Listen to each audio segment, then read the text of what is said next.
las ciudades del mundo se implementan distintos tipos de tecnologías con fines de seguridad ciudadana y como parte de la prevención situacional del delito. Su incursión en la seguridad ha sido de tal magnitud que incluso se refiere que estamos inmersos en un proceso de tecnificación del Estado dentro del campo de la seguridad ciudadana. Hay ciudades como Shanghái, China, altamente tecnificadas. Al 2023 suman un total de 12.825.589 cámaras que la convierten en la ciudad del mundo con más videovigilancia. Y en América Latina hay evidencia de numerosos programas y acciones que recurren a la innovación tecnológica y que han ido avanzando con distintas velocidades. Este proceso de tecnificación muestra una tendencia creciente y se ha especializado con el tiempo. Cada vez se recurre a mayor diversidad de tecnología y hay desarrollos e innovaciones enfocadas a entender problemas o situaciones específicas.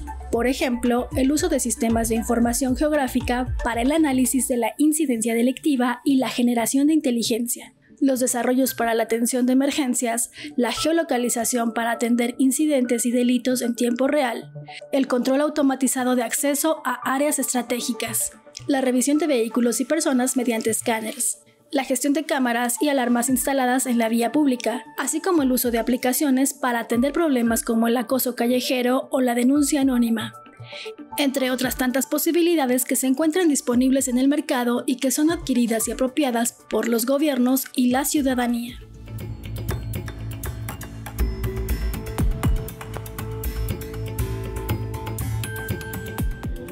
Bienvenidas y bienvenidos al tercer programa de la serie Temas Actuales de la Sociedad Mexicana. El programa que tendremos hoy es Tecnología y Seguridad Ciudadana en Gobiernos Locales Mexicanos. Este es un programa que se realiza en coordinación del Instituto de Investigaciones Sociales y la CUAYET de la UNAM. El día de hoy tenemos aquí en el estudio al doctor Ricardo Corral Luna, que él es director del CECAP del INAP y anteriormente fue titular del Centro Nacional de Información, desde donde se implementaron distintos programas sobre tecnología en gobiernos locales. Bienvenido. Muchas gracias. También tenemos este día al licenciado Vicente Ramírez García, que él es director de Seguridad Ciudadana del municipio de Nezahualcóyotl y desde luego también ahí se han implementado tecnologías. Bienvenido. Es un gusto, doctora. Gracias. Gracias. Pues bueno, vamos a empezar con las preguntas. La intención de este programa pues, es conversar sobre las distintas tecnologías que se han implementado en los gobiernos locales en aras de mejorar la seguridad ciudadana. ¿Cuáles han sido los avances? ¿Cuáles son los retos, los límites, ¿no? En el corto y en el mediano plazo?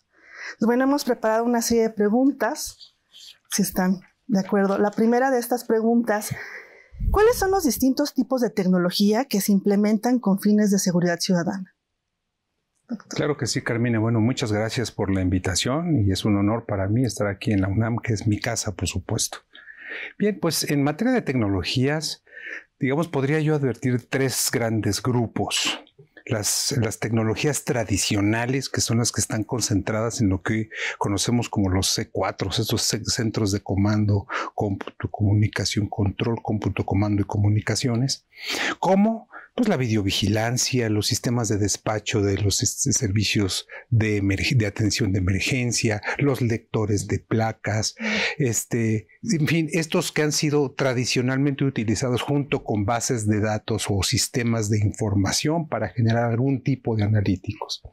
Todos estos son tecnologías pues, que se han implementado en México y en el mundo pues desde hace más de 100 años y que por supuesto han ido ganando en sofisticación. Hoy ya no es tanto, bueno, la videovigilancia es muy importante, pero por ejemplo ya estamos platicando de drones. Un segundo grupo es el que tiene que ver con la era digital, la posibilidad de aprovechar los implementos de los dispositivos móviles, de la comunicación satelital, esta revolución que se dio en las comunicaciones y que nos ha permitido multiplicar esfuerzos. Y ahí, por ejemplo, tenemos los temas de geolocalización, tenemos temas de Big Data, tenemos el aprovechamiento de las redes sociales para labores de investigación o localización de personas, etcétera.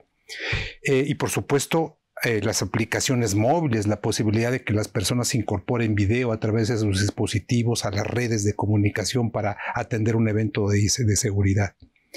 Y tercero, lo que se llama esta cuarta revolución industrial, en donde que hemos parado frente a tecnologías que tiene, digamos, básicamente dos características.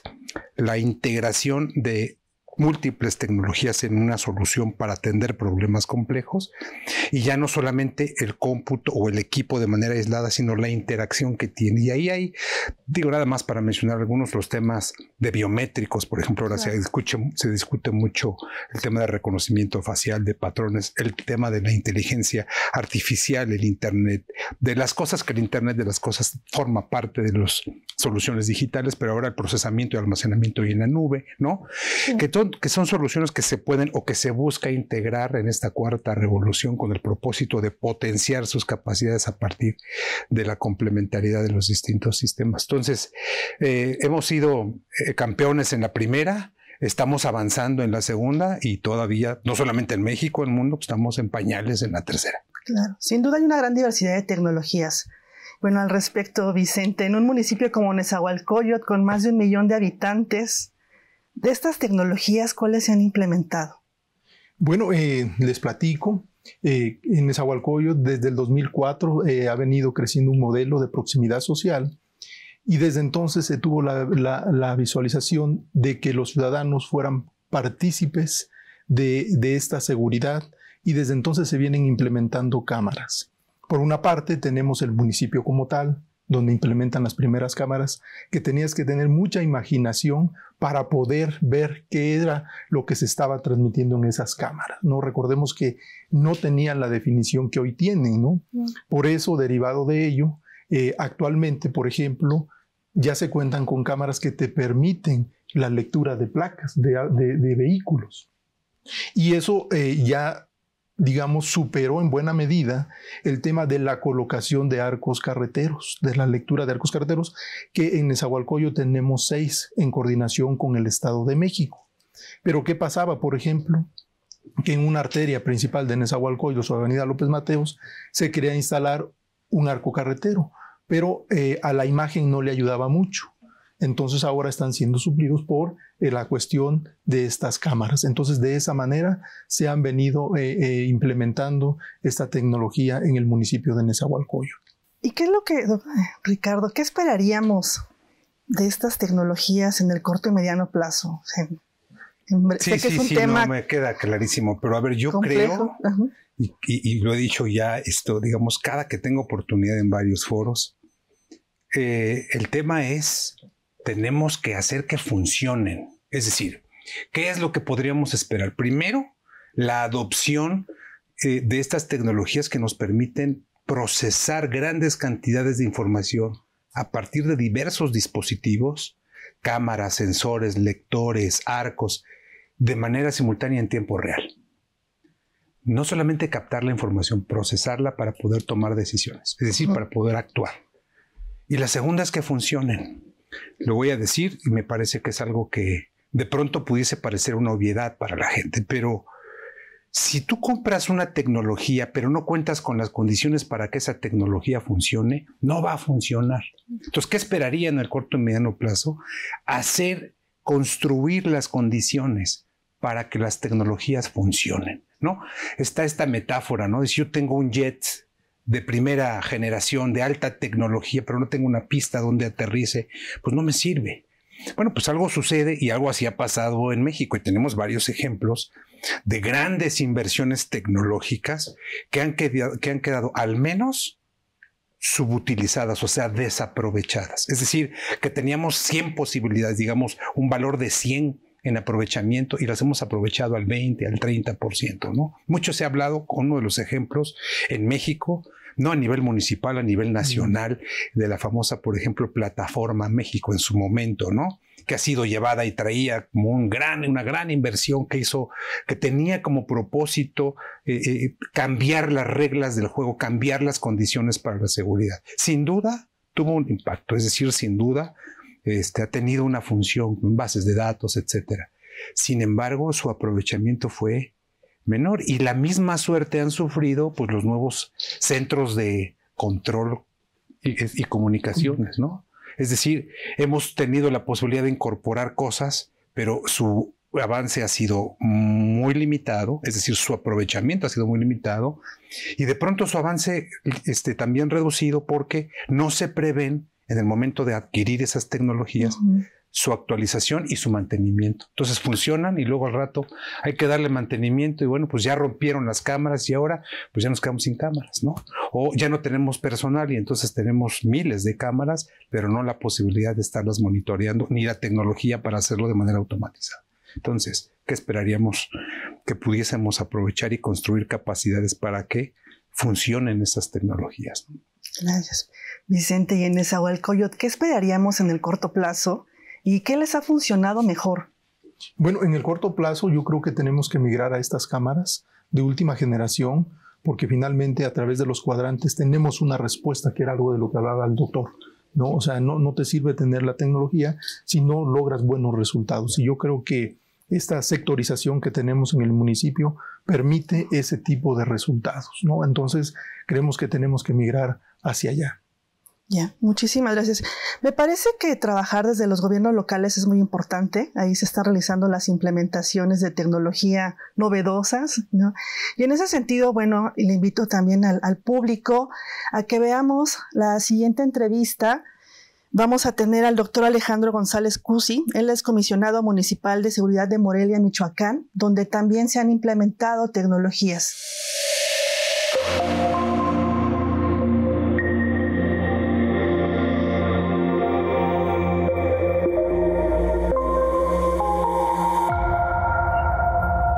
Bueno, principalmente la tecnología que utilizamos desde la Policía de Morelia tiene que ver con dos apartados. Por un lado, le hemos apostado de manera muy importante a todo lo que tiene que ver con la videovigilancia, todo el tema de video, no solamente a nivel, digamos, de cámaras puestas en la ciudad, sino que hemos tratado de impactar el paradigma. Hoy Morelia, por ejemplo, es la ciudad con más videocámaras per cápita de todo el país, 5,500 cámaras, lo que equivale a 5.5 cámaras por cada 1,000 habitantes.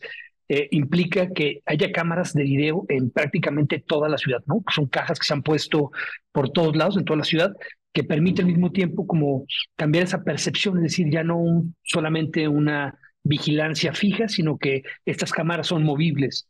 Y el otro gran punto en este apartado tiene que ver con la invitación que se ha hecho a los ciudadanos para que conecten sus cámaras particulares, ¿no? Es decir, por un lado, se ha apostado a la tecnología, sí, por parte de la autoridad, pero al mismo tiempo también en un ejercicio en el que los ciudadanos conectan de manera confiada sus cámaras para que sean vigiladas por la policía. Entonces, en este sentido, nos ha permitido tener una cobertura muy importante y al mismo tiempo prácticamente con costo cero. Entonces, esto tiene que ver, por un lado, la videovigilancia. En la parte operativa y estratégica también se ha utilizado no solamente, digamos, la tecnología en la parte que tiene que ver con los algoritmos o con la cuestión también de predicción. Se tienen sistemas importantes, mapas interactivos en línea en conjunto con el INEGI para tener un tema de rendición de cuentas, un tema también de un diagnóstico claro en materia de seguridad. Bueno, lo que esperamos sin duda alguna en el corto plazo es volvernos mucho más eficientes. Morelia es una policía que no tiene todavía el número suficiente de agentes, ¿no? Una policía en formación, debiésemos tener prácticamente el doble. Hoy tenemos 800 agentes, tendremos que estar cerca de los 1,600, 1,700, y en el corto plazo lo que nos ha permitido es estar muy próximos, tener una eficacia, digamos, importante en abatir los tiempos de respuesta, que nos ha permitido, con los recursos que se tienen, pues generar una capacidad de vigilancia y de presencia en la ciudad mucho más eficiente. Eso por un lado, el corto plazo. En mediano plazo, lo que hemos estado apostando es a que haya, ¿no? Pues el tema de que tengamos videovigilancia por toda la ciudad, ¿no? El tema también de que tengamos las cámaras personales de los agentes nos ha permitido rendir cuentas. Una policía hoy que se legitima, una policía que gana confianza, que está de cara a los ciudadanos y que me parece que es lo más importante. Se gana legitimidad, se gana confianza. Ahí están los indicadores del INEGI, casi 28 puntos porcentuales en confianza y en percepción de desempeño en 2 años. Entonces me parece que en el mediano plazo esta debe ser la constante y esta será como la apuesta, ganar nuevamente la confianza, reenamorar a los ciudadanos a través de una presencia, una rendición de cuentas que nos permite ser mucho más efectivos.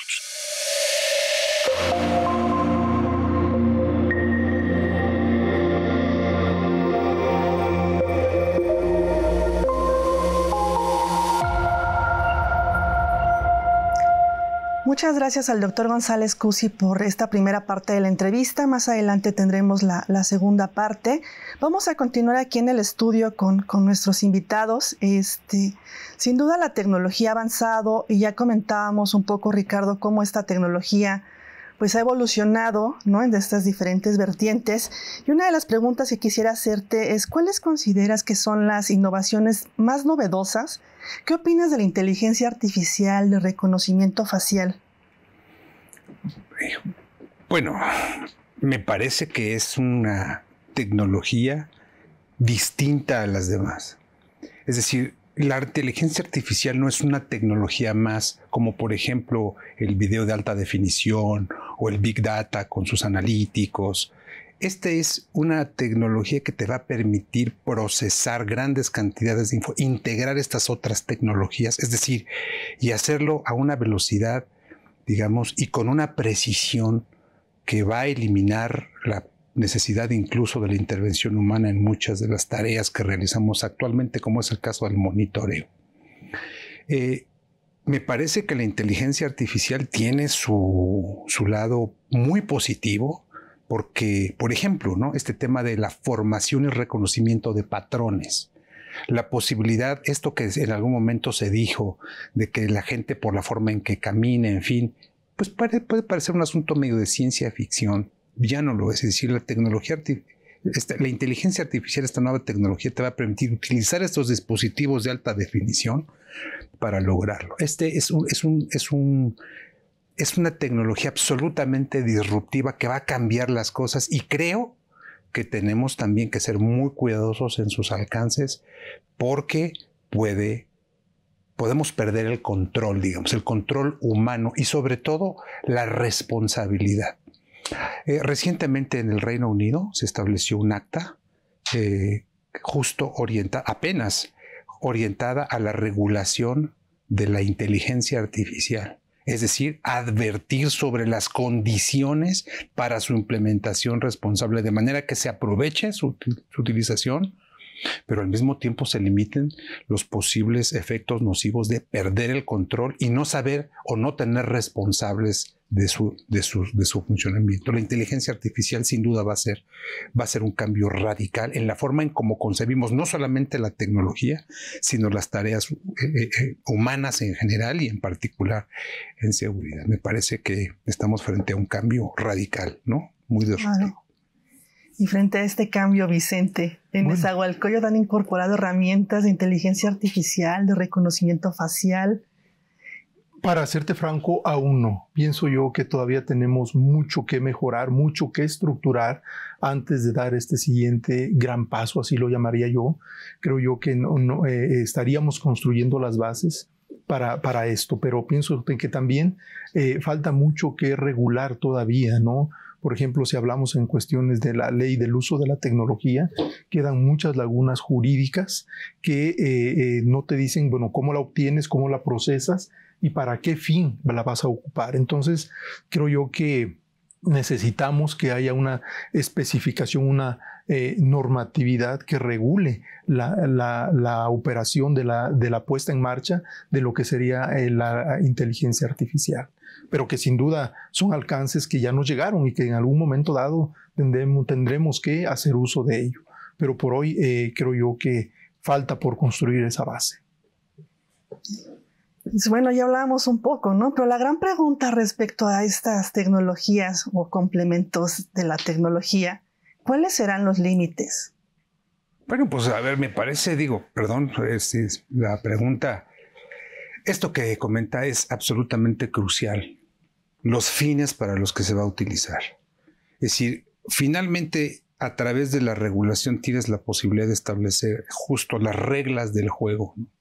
¿Hasta dónde? ¿Para qué? ¿Con qué información? ¿En qué casos? ¿Requieres o no requieres autorización de las personas? Porque en realidad la inteligencia artificial lo que va a hacer es acelerar lo que ya hoy podemos hacer. Por ejemplo, el reconocimiento facial, pues puede reconocer patrones. Eso no es inteligencia artificial.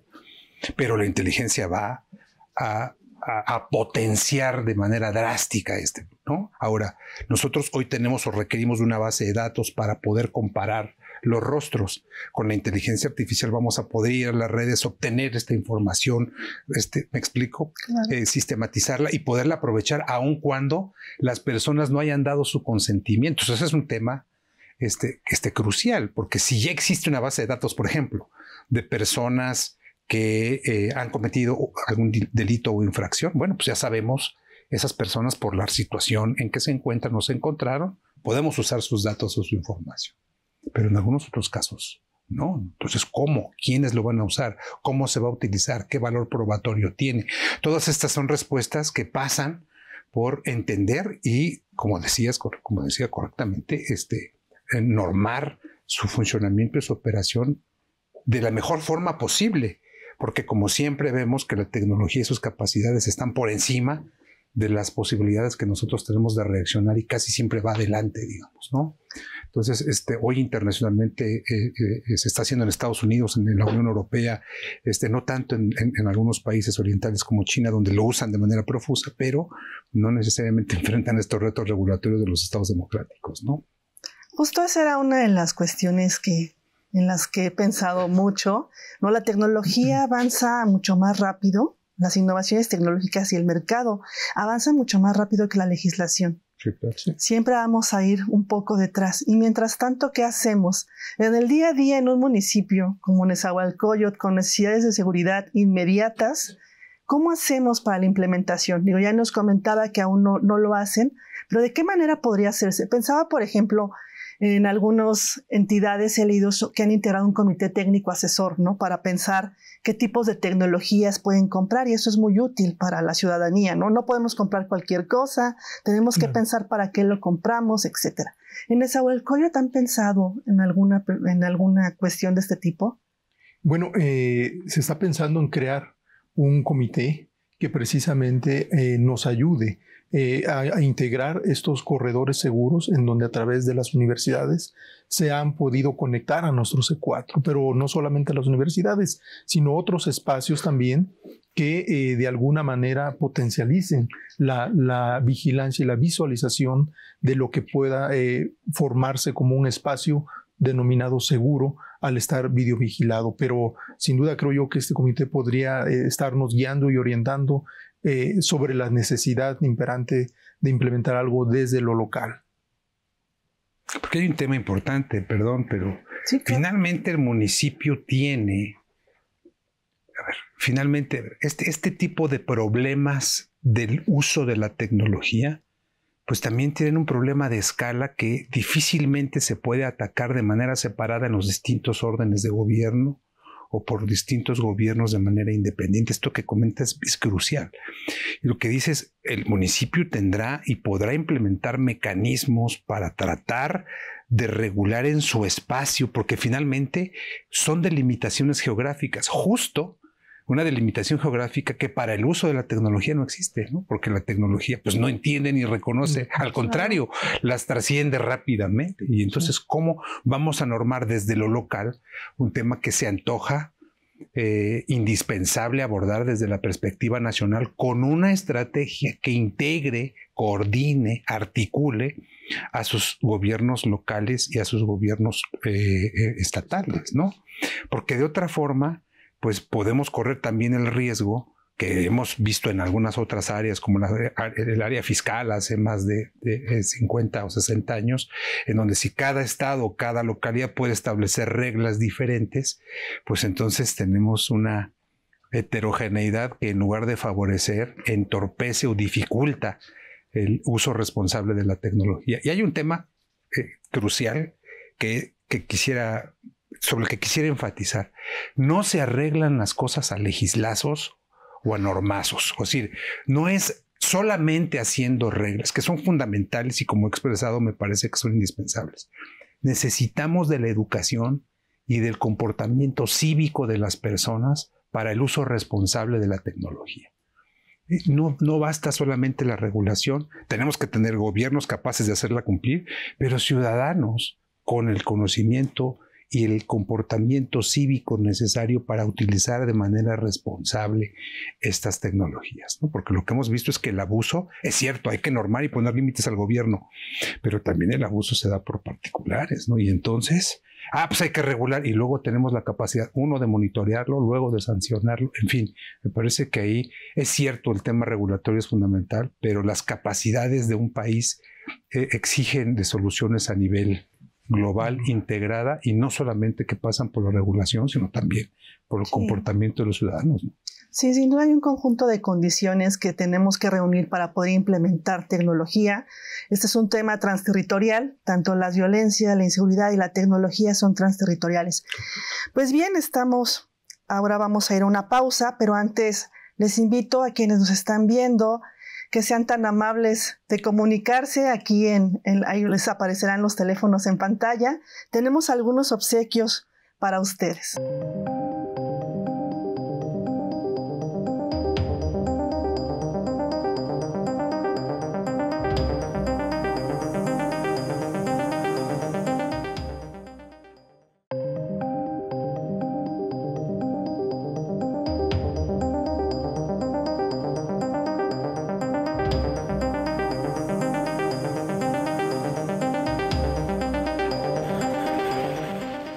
En América Latina existe una gran heterogeneidad en cuanto al uso de las herramientas tecnológicas en los sectores de seguridad y justicia. Esto se replica en México, en donde se han realizado algunos esfuerzos situacionales, así como las leyes, reglamentos y normas técnicas para regular y homogeneizar la adquisición e implementación de la tecnología en el ámbito local, que permite la conexión y la transterritorialización con fines de prevención del crimen. Sin embargo, cada gobierno local implementa sus estrategias de acuerdo con sus necesidades en materia de violencia e inseguridad, sus intereses políticos y sociales y, desde luego, sus restricciones presupuestales. En suma, cada gobierno usa el sistema tecnológico que más le acomoda. En el Instituto de Investigaciones Sociales de la Universidad Nacional Autónoma de México se publicó en 2023 un libro sobre estos temas. Se titula La ciudad videovigilada, entre la prevención del crimen y el control social, y su autora es la investigadora Lucía Carmina Jasso López. Este libro afirma que la videovigilancia impacta en las ciudades y, desde luego, en la sociedad. Posibilita la observación constante, permanente y sistemática del espacio público y de la vida de quienes ahí habitan y transitan. Este libro afirma que la videovigilancia impacta en las ciudades y, desde luego, en la sociedad. Posibilita la observación constante, permanente y sistemática del espacio público y de la vida de quienes ahí habitan y transitan. El objetivo de este libro es estudiar la ciudad videovigilada.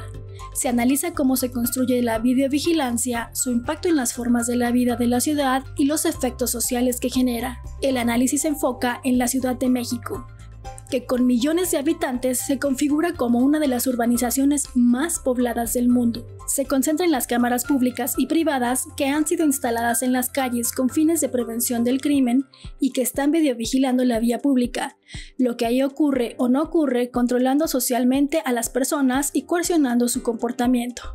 Ofrece datos inéditos producto de la investigación empírica que ayudan a comprender este fenómeno social en expansión y contribuyen al debate social sobre las tecnologías de vigilancia que avanzan en tiempos diferenciados en diversas partes del mundo. Este libro puede descargarse gratuitamente en el repositorio del Instituto de Investigaciones Sociales de la Universidad Nacional Autónoma de México. También están disponibles los libros Videovigilancia en México, Protesta Política, Conflicto y Orden Social, y Sociología y Ciencia Ficción, Imaginar el Futuro, Más allá de Orwell y Foucault, ambos de la autoría del sociólogo de la Facultad Latinoamericana de Sociales, Flaxo, México, Nelson Arteaga Botello.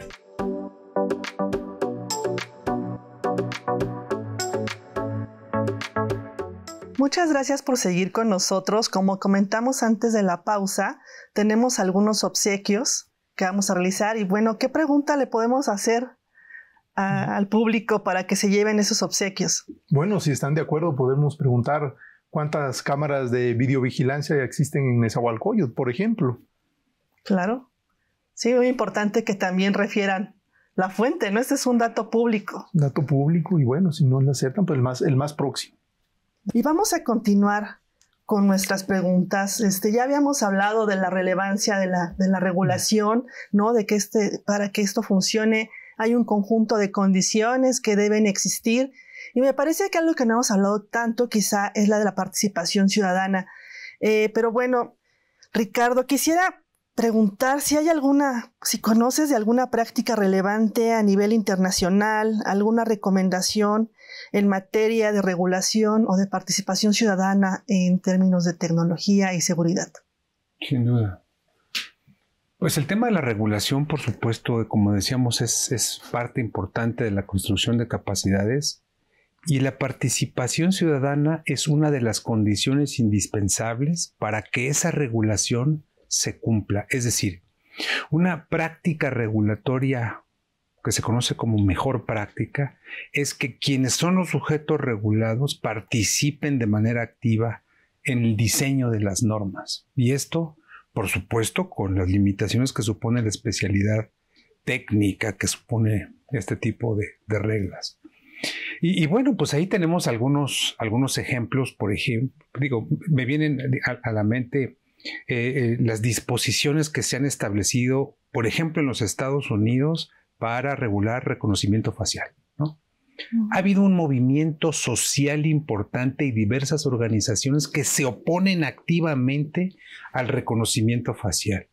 Ha sido tal la presión que en el 2020, entre 2020 y 2022, diversos estados o comunidades estatales, como Virginia, como Nueva Orleans, como San Francisco, en California también, impidieron, es decir, prohibieron el uso del reconocimiento facial por completo, es decir, nada, cero. Y ahora resulta que en algunos casos, por ejemplo en Virginia, pues ya apenas recientemente reconocen que sí se puede utilizar para ciertos casos, por ejemplo, en el caso de delitos violentos. O en el caso de Nueva Orleans están pensando pues revisar para ver si en efecto pudiese haber alguna condicionante para poder usar el reconocimiento facial. ¿Qué quiero decir con esto? La participación ciudadana es importante, pero también, digamos, en esta sinergia, en esta comunicación con las autoridades, en donde se advierte sobre los riesgos, sí, pero también sobre los beneficios. Y un tema crucial, no podemos casarnos con fundamentalismos de siempre sí, siempre no, por principio. Tenemos que entender que son tecnologías que nos rebasan y que mejor estamos si las aprovechamos a si nos oponemos ciegamente. Y como vemos en estos casos, pues ellos mismos ya están empezando a reconsiderar y a cambiar su norma, y esa prohibición la están eliminando, la están matizando.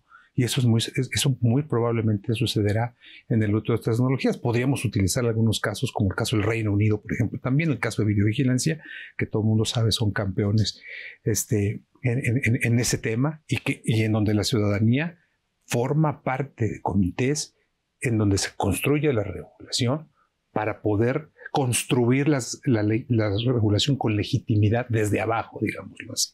Y eso hace que en el Reino Unido los particulares participen de la red. Sus propios equipos están interconectados y en caso de necesidad pueden compartir información. No es solamente una red pública, sino es una red que da una densidad de cámaras, de más o menos una cámara por cada 10 habitantes en el Reino Unido, ¿no? O sea, es una densidad brutal. Bueno, eso se da gracias a una regulación que permite y en donde los ciudadanos participan fortaleciendo y dándole legitimidad para su cumplimiento, ¿no? Cierto. Es interesante, ¿no? Cómo la sociedad se debería involucrar, ¿no?, en los temas de seguridad ciudadana y también en la implementación de las tecnologías para estos temas. Pero ¿qué pasa a nivel local con la ciudadanía en Nezahualcóyotl? Es muy interesante. A mí me gustaría compartirles que en el bando municipal, en su artículo 8, obliga al gobierno a incluir a los habitantes del municipio de Nezahualcóyotl a que formen parte de esta estrategia. E incluso, por ejemplo, nosotros trabajamos con las redes vecinales de ciudad por cuadra. ¿Y esto qué implica? Implica que a nivel de cuadra, entre una calle y otra, en ese espacio el compromiso que tenemos es el de generar que se mejore la seguridad en ese tramo. Y para eso muchos de ellos optan por colocar cámaras que les permiten estar interconectados con nuestro C4. Y de tal forma que muchas veces ellos compran las cámaras y nuestro ingeniero en sistemas se pone de acuerdo con ellos y las interconecta y así de esa manera vamos creciendo. Entonces, para Nezahualcóyotl ha sido muy interesante este ejercicio porque se genera esa parte de la coproducción de seguridad, pero no de manera aislada, sino de manera siempre consensada con los vecinos. Hay un reglamento de participación ciudadana que deberíamos de actualizar porque está desde el 2012 con las nuevas adecuaciones y yo creo que esto nos ayudaría mucho a robustecer esta parte de cómo crecer y cómo mejorar juntos, porque somos uno de los municipios más densamente poblados, ¿no? Casi 17,000 habitantes por kilómetro cuadrado. Entonces, para nosotros es muy importante que en cada cuadra, en cada espacio, podamos generar una interconexión y de esa manera poder integrar nuestros vecinos siempre a un sistema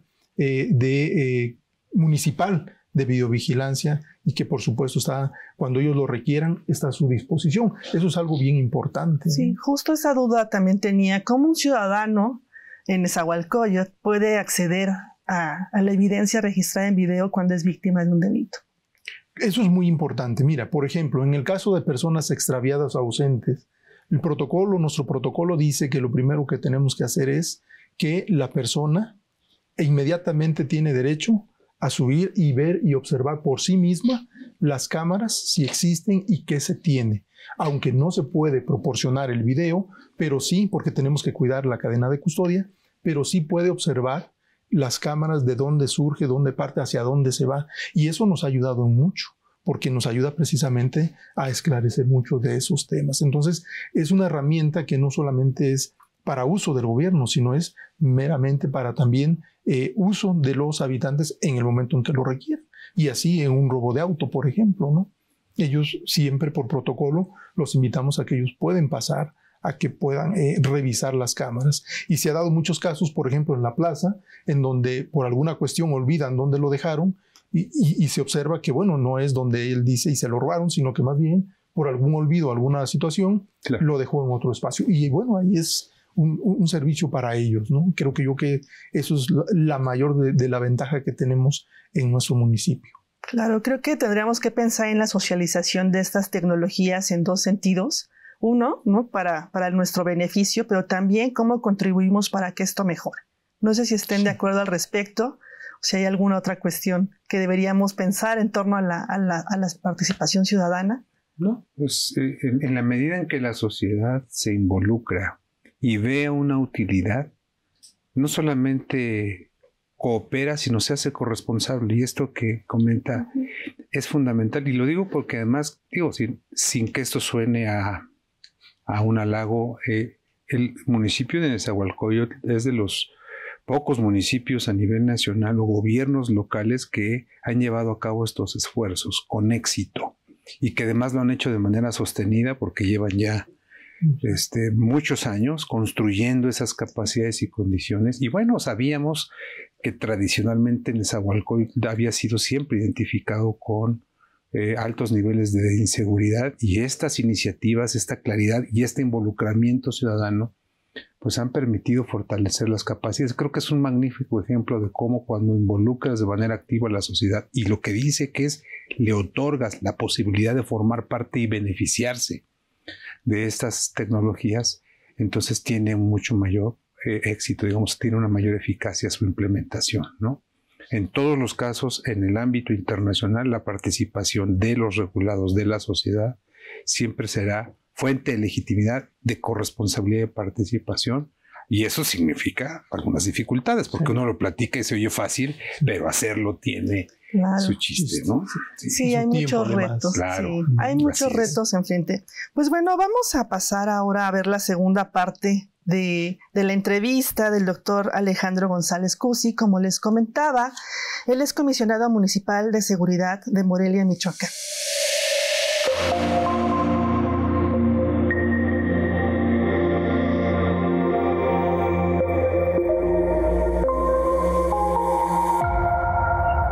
Bueno, sin duda alguna una policía hoy que no le apuesta a la tecnología, a la parte, digamos, de innovación, no es una policía moderna, no es una policía que esté aprovechando los recursos que hoy se presentan. Hoy el crimen se combate no solamente desde el punto de vista estratégico con armas y con patrullas, sino con mucha inteligencia. Y hoy me parece que la tecnología tiene la base de la inteligencia que pueda hacerse. Entonces, y al mismo tiempo, pues tiene la bondad que hemos venido platicando de generar confianza, de legitimar. Entonces, me parece que hoy las corporaciones, y más a nivel local, tienen que generar estas capacidades que les permitan desdoblarse, pero principalmente generar un ambiente de legalidad, un ambiente también de rendición de cuentas, que por ahí transita sin duda alguna reforma policial en nuestro país. Bueno, hoy México, no solamente en nuestro país, sino a nivel mundial, la policía debe encontrar nuevamente su razón de ser, ¿no? Me parece que hoy las policías están en ese proceso de legitimarse en nuestro país, se han ganado un desprestigio a pulso, y la utilización de las tecnologías, sin duda alguna, en la experiencia de Morelia, ha permitido ese acercamiento, ha permitido, en el caso de las cámaras corporales, contar la historia desde la policía, ¿no? Esa parte de la historia que permite hablar y cambiar la relación entre los ciudadanos y la autoridad, forjando una relación de iguales, de uno a uno. En ese sentido, me parece que apostarle hoy a las policías, que son pues los cuerpos que están tienen la misión o el objetivo de hacer aplicar la ley, de construir la paz en este país, me parece que es, digamos, como una cuestión de primer orden, que logremos, ¿no? Primero rendir esas cuentas, estar en la misma línea de los ciudadanos, y eso sin duda alguna permitirá lograr que se construya la seguridad como una meta colectiva. No hay manera de generar paz y seguridad en nuestro país sino haciendo equipo entre los ciudadanos y la propia autoridad. Me parece que la tecnología, en el caso Morelia, ha dado, digamos, esos resultados, y por supuesto que es muy recomendable para que sigan ese camino en otros lugares.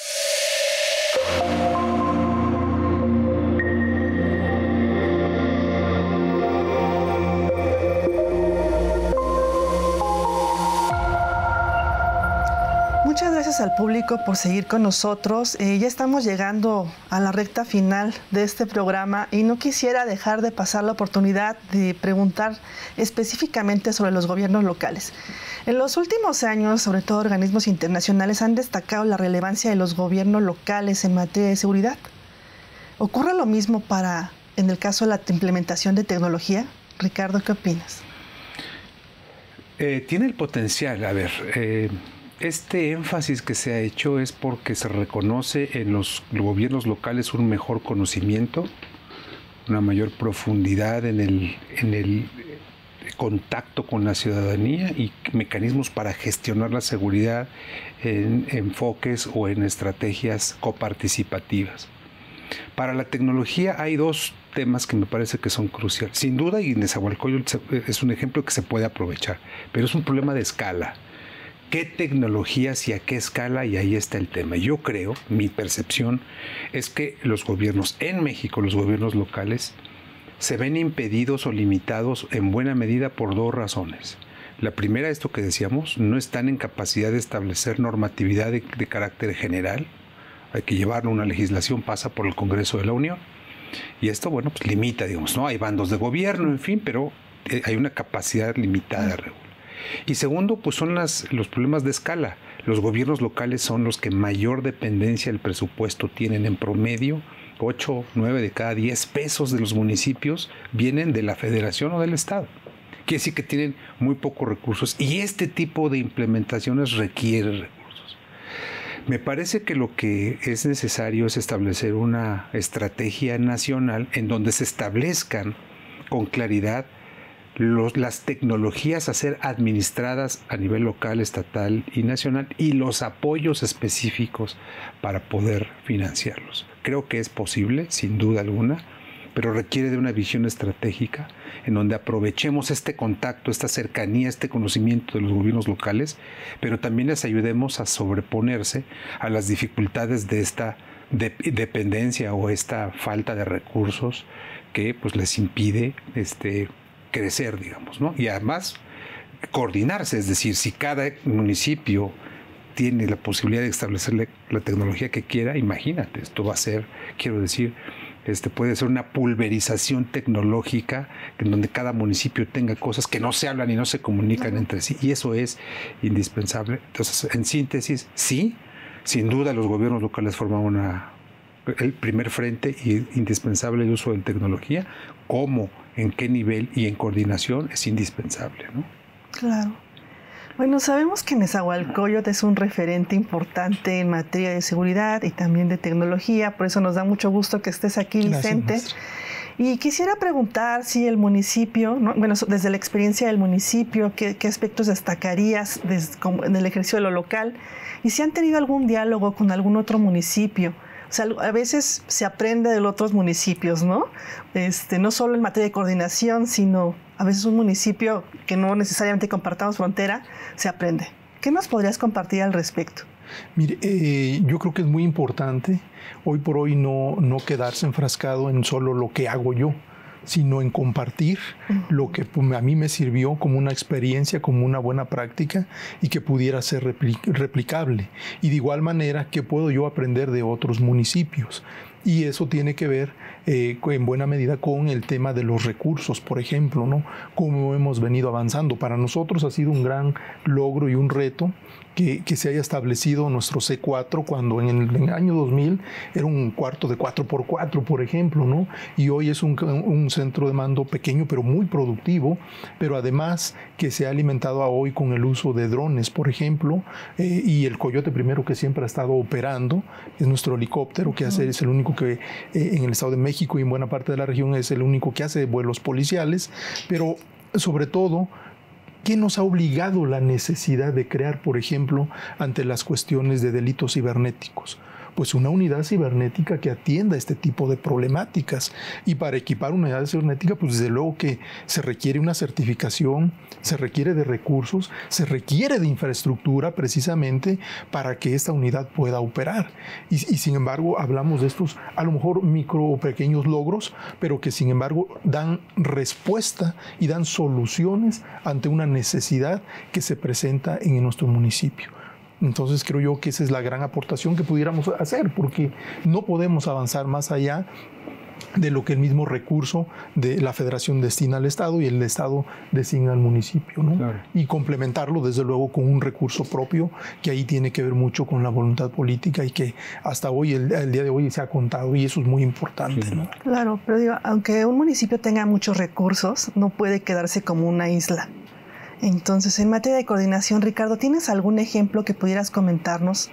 Pues, ¿algún ejemplo relevante? Hace algunos años en el país se establecieron estándares para normar la operación, la interconectividad, las características físicas, las características técnicas de, por ejemplo, videovigilancia o de los servicios de emergencia con el 911, radiocomunicación, en fin, se hizo un esfuerzo importante por utilizar estándares y normas técnicas como normas secundarias, no necesariamente la ley, que emanan de ahí, digamos, en las capacidades del gobierno.